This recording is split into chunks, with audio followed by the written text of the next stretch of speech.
Hello everyone, meron po tayo ditong meatloaf. Ipapakita ko po sa inyo kung paano po natin kukunin yung meatloaf doon sa kanyang lata na buo. Madali lang po ito mga ka-grandma. So ayan, nakuha po natin siya ng buo and then in-slice na po natin. So ganito po ang gagawin natin. Kapag po induction cooker ang gamit nyo, maglalagay muna kayo ng kawali or kaserola, saka po ninyo ipapatong yung lata ng meatloaf doon sa loob ng kawali or kaserola.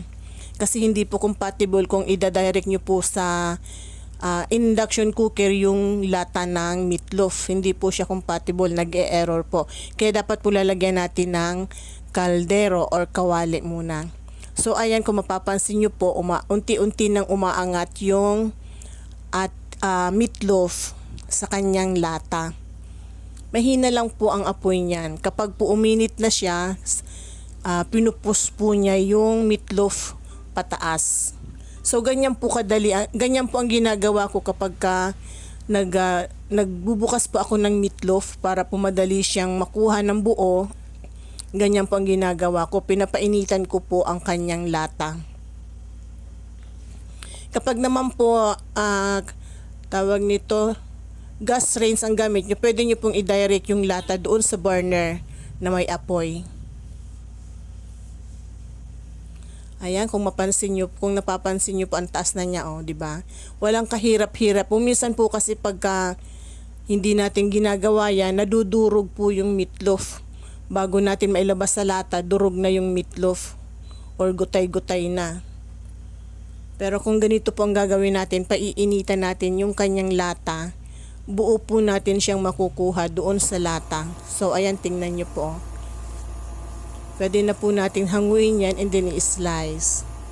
So sana po nagustuhan nyo ang video na to, at kung nagustuhan nyo po, huwag kalimutang mag-like, share, comment, and follow.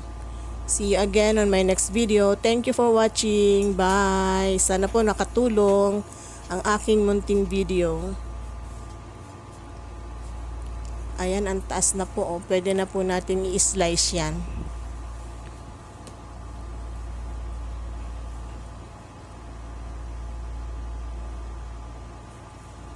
O, diba? Walang kahirap-hirap. Buong-buo po ang ating meatloaf.